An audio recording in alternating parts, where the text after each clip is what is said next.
Hello. This is sort of a follow-up to my previous video where I compared DVD versus Blu-ray. And well, I gotta tell you, I guess The Terminator was not the best movie to talk about the Blu-ray version of, because that Blu-ray actually isn't very good. This is amazing. This is The Dark Knight, and it is incredible in Blu-ray.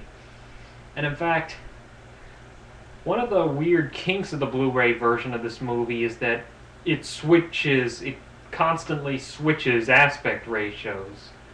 Well, during an action scene or a scene where there's a high aerial shot, it switches to an aspect ratio that on a widescreen television completely fills the screen, and then switches back to one that has those black bars. Well, that's because key parts of the movie were shot in the IMAX format, which is a taller aspect ratio than the 35mm film that they use for the main movie. And there's a huge quality difference in the IMAX footage versus the regular 35mm footage. But even the regular 35mm footage on this Blu-ray, it looks great. It looks far better than any DVD I've ever seen. It just really kicks DVD to the curb. And my feelings on the Blu-ray medium have changed dramatically. Not just from this Blu-ray, but from a lot of other Blu-rays that I've sampled with incredibly sharp quality and clarity. And not to mention, one of the most noticeable advantages is greater color depth. There's more colors and the image looks far more colorful, if nothing else. I even noticed that on the Terminator Blu-ray. But yeah, Blu-ray is the way to watch this movie. If you own a PS3, you should own the Blu-ray version of this movie. Period.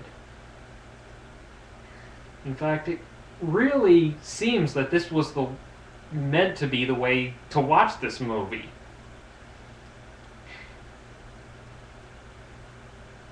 You know, but obviously the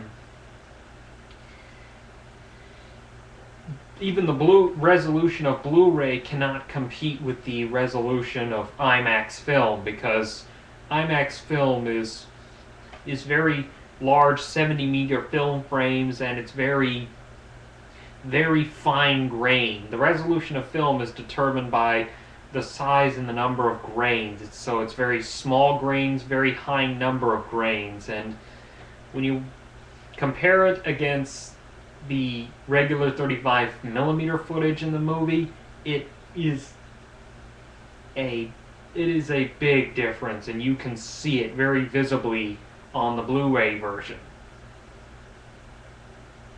But I kind of wish he had actually shot the rest of the movie in a 1:8:5 aspect ratio instead of a 2:40 aspect ratio, so that the resolution, the picture would look much more uniform throughout the Blu-ray release. Because I understand that on the DVD it looks like a 2:40 aspect ratio throughout the entire movie, which is not the way to see it. You need to see the IMAX footage filling the picture, and you only see it on this version.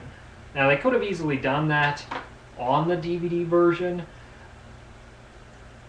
but I guess they thought that the regular mass audience for DVD would find that too jarring. I mean, I actually find it very jarring that this film constantly switches aspect ratios during action scenes. It's the vast majority of the footage, especially the footage where people are just talking, which is honestly way too much of the movie.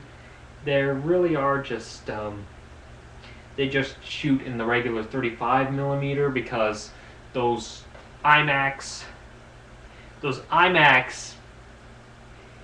cameras are like huge and heavy, and the film reels are huge, and they can only shoot like 3 minutes at a time. So it would have been impossible for them to shoot the entire movie in IMAX. But yeah, IMAX really makes a difference, and it really makes the Blu-ray version of this movie look a lot better. And it's probably the best movie that I've ever seen on Blu-ray.